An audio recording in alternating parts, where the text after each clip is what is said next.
All right, let's talk about another team in the East. Guess who made the cover of Sports Illustrated this week? Yep, Giannis Antetokounmpo got the Lee Jenkins treatment, and there is a bunch of great quotes in the story. One that stuck out, though, was Giannis saying he could be in Milwaukee 20 years, and then also, quote, to make the next step, I've learned you need a little cockiness inside you.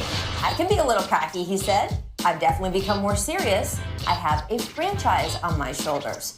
Tracy, how far do you think Giannis can carry the Bucks? Because we know, obviously, he is their franchise player right now. He's talking about 20 years. Is this a franchise-defining player? He is a franchise player, no doubt about that. This kid is next. I mean, he has unbelievable talent. He reminds me a little bit of KD and Westbrook a little bit, with his explosiveness, as Westbrook, and just his length and being able to maneuver like KD.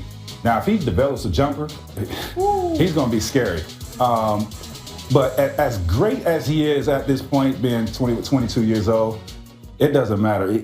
What he has behind him has to improve. I mean, he could be as good as he can and, being one of the top players in the league. If you don't have no dogs behind you, it's going to be very tough for him to take Milwaukee to that next level. Shots fired at Jabari Parker. No. Not Jabari. It takes more than just him and Jabari Parker. There's no shots. Jabari is definitely up and coming. And he's been happy in Milwaukee up until then, coming from where he came from and all the different elements. And he talks about that a lot in the Sports Illustrated story, which is excellent. But Kareem, you were in Milwaukee, and after a while you felt like, you know what? I need to leave this place. And your situation was a little bit different. But it was a lot different. Different time and obviously different things going on with you. But it is comparable only in that it is a very particular market. Yeah, it is. But, they're building, and the fans in Wisconsin are unbelievable. I mean, I've had experiences there with the fans. I'm still having experiences with Bucks fans because you keep running into them all over the place, and they tell me about games they watched back in the 70s. It's incredible. Yeah. I mean, he's getting such a great reception there. And it's funny, Bucks fans have been sort of a little bit at his back. They're like, the national media doesn't talk about Giannis as much. We've talked about him every single day this week on the show. He's on the cover of SI now. He is getting his now due, I think, in the NBA, right? You forget the media hates everything. I will say this. We spent the entire summer offseason. Who is the next generational superstar in the NBA? Is it Karl Anthony Towns? Is it Anthony Davis? Is it maybe Kristaps Porzingis? It's this guy. Yes. He is going to be the best player out of all those guys, and partly because, if you're a big guy, you can speak to this in the modern game. It's like you need someone to pass you the ball. It's harder to get into the post today than it was when you played. Like, Giannis doesn't need that. He's going to have the ball in his hands right from the start. But, the thing I like about him is the way he finds people that are wide. They don't even know they're open. He finds them and gets them the ball. Olajuwon's is his biggest fan. He's Nigerian. Yeah. And Olajuwon's his biggest fan. He said, Kareem, you heard of Antetokounmpo? But I got the chance to see him play, and he's everything that they want up there in Wisconsin. I wish him well. I like that he's your personal scout. Only Kareem gets Hakeem as a personal scout. Hey, it's important to keep up on these things. I do want to discuss the Dallas Mavericks, who have an issue on their hands, people. They're winning. Okay, they're not the Warriors exactly, but they have won 4 of their last 7. They're not out of playoff contention here, and why is this a problem, you ask? Well, as the Mavericks stumbled through the first part of the season, the feeling in Dallas was that they would likely finish with a lottery pick, finally be in a position to draft a successor to Dirk Nowitzki. But they haven't had luck doing that in free agency. They've been trying for the past 5 years. Guys have not wanted to come there, so the draft could really be their shot. But now they're winning at least a little. Zach, I mean, look, what is the best approach here for the Mavericks? Because it's hard to, you don't want to waste Dirk's final year or two. They're going to try and win. Like, more power to them. They got a veteran team. They have one of the 10 or 15 greatest players of all time. They're going to try to win. They're 5 games out in the loss column. They got to jump over a whole bunch of teams, probably no matter how hard they try, even though their schedule's about to get really easy after playing the toughest schedule in the league so far. They're probably not going to make the playoffs. They're still probably going to pick 6th, 7th, 8th, 5th, somewhere in there. That's just how it's going to be. What do you think that they should do, Kareem? That's a hard thing because, the players want to win. They want to win every game. They want every time they step out on the court. And it's up to the people in management to try to deal themselves a better hand. So, it depends on what they want to do.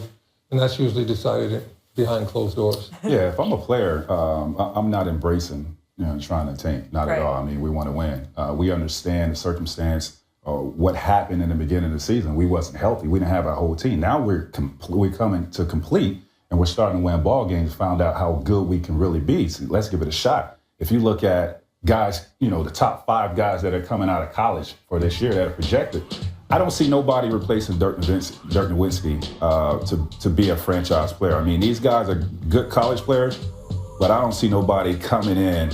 If we was to tank and have a number 1 pick and be able to get these 5 guys to replace Dirk Nowitzki. I don't know. Fultz posted an Instagram picture of himself the other day, like touching the scoreboard in his gym. That was pretty cool. I know that's not the NBA game. There is now more incentive, though, for teams to tank. The new CBA, because it will lock players in for even longer than it has in previous years. You're talking about teams that if you get that generational superstar, he's probably going to be with your franchise for at least a decade. For sure. I mean, the NBA doesn't want to talk about that, but the new CBA absolutely incentivizes people.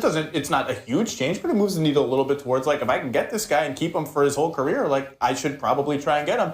And this draft is pretty heavy on point guards, and Dallas is one of the only teams that doesn't really have a long-term answer there. So, we'll see what happens. The injury thing is the wild card, right? Like, there's no guarantee they stay healthy from now on, and that could tank their season. See, I knew what the 2 players on that side of the table were going to say. They never want to lose. Never want to lose.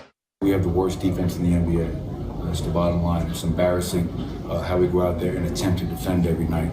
And that's something that we have to try to fix as soon as possible because it's at an all-time low right now, and that is a huge concern of mine.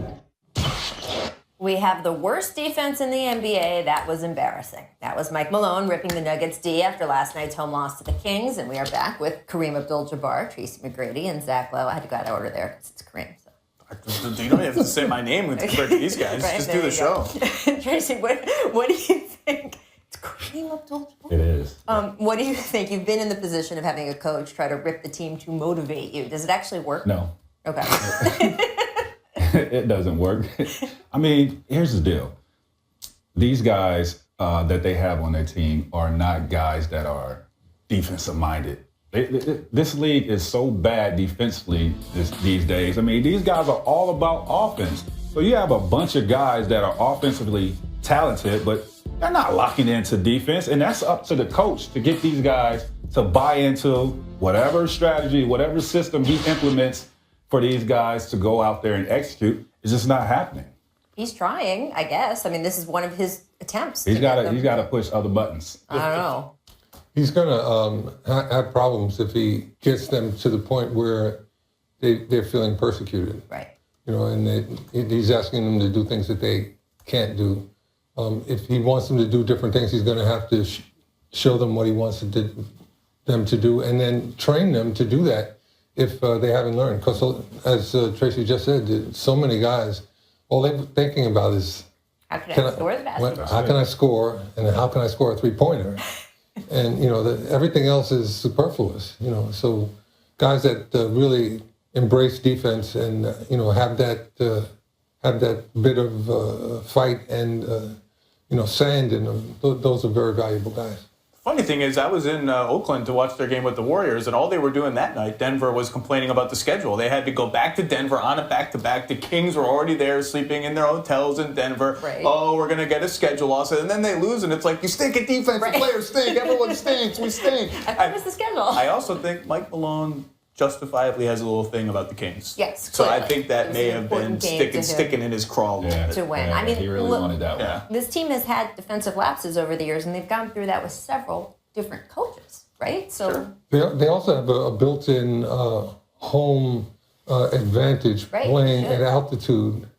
That's always worth. It's an intangible, and you go up there and you can't. For the first 5 or 6 days, I know guys that played up there, and if they went on a long road trip, and like they went for a 10 or 12-day road trip, they come back, they couldn't. Really? Yeah. That's amazing. It's tough. It's tough going up there. It is. It takes 4 or 5 days That's to acclimate. what's so surprising that, these guys don't play that well at home because they have a huge advantage over everybody that comes in there. Nobody can match. No. When they're good, a road back-to-back in Denver is like an automatic loss for the other team when the Nuggets are good. Yeah, we're not seeing that all the time, which is frustrating. Their coach, let's move on to Karl Anthony Towns. Also salty, spoke very strongly after a loss last night. The Timberwolves lost to the Sixers on a buzzer-beating tip-in from Robert Covington. Exciting for Sixers fans, not so much for Towns. He had 23 points, 15 boards, and 5 assists, but clearly not happy. The Wolves had to fight their way back from a 26-point deficit just to get to that tip-in, and we'll take a listen. Much consolation from the comeback, or does it no hurt consolation? There's no consolation prize. This ain't fourth grade Pee Wee football. You know, this is the NBA. This is a man's league. There's a winner and there's a loser, and today we're the losers. Tracy, we saw him over the summer. He was so happy. He was in a nice bright jacket. He looks beat up there, just in every possible way. The hat, the cut, the whatever. It's not going away. He's a beat man. It looks like it's weighing on him. But no, the good thing about him is he's well put together. He's sharp. I like him speaking up and taking a leadership role for this team. They're lacking veteran leadership. That's what this is all about with this group. I mean, they have some of the best talent, young talent in this league. You have 3 guys, 21, 22 years old, averaging 20 points. Outrageous. It's about leadership, preparing for yourself, staying the course, and being precise when you're out there on the basketball court. Are they going to make a deal to fill this need? I think they will. I would bet on them. I think they're poking around Goran Dragic as an upgraded point guard because Ricky Rubio is kind of plateaued and doesn't seem like he fits what Tom Thibodeau wants to do. But yeah, I feel like Karl-Anthony Towns says something like this after every game. It's a man's league. You know, we got to win. We have the pieces here. He's very but he's a little snarkier than usual in this one. I like that. I like that fire there. Yeah, I thought that he's like stepping into the adult role for his team. Okay. He's going to take that role on because he's tired of them screwing around, right. And he's going to show them how to do it every night, and that's wonderful. That they will get other people that will follow him because he's demonstrating some leadership. And he's such a good kid. He It is. sort of reminds me of a movie about sort of a boxer where he just gets really beat up and then he comes back. I'm just like, all right, I'm going to show everyone. I don't think this is sort of the way that the Wolves season has been going. I'm still a believer. I think that they are going to figure this out before the end of this season. Is that naive of me? That's very naive. Why? I'm not saying they're going to make the playoffs. I just think that the growing pains we've seen them go through. I feel like they've got to work this out. I haven't seen any improvement. Really? Yeah, I haven't seen any improvement, and I don't think so. I just don't think it's registering with these guys. NBA defense is really hard, and they stink at it. And they're really young players, and the way the ball moves around the floor now, side to side, you got to stay connected, and that's the hardest thing for young guys to learn. the people in the front office are the ones that really have to get wise. Right. Because they are the ones that pick the talent.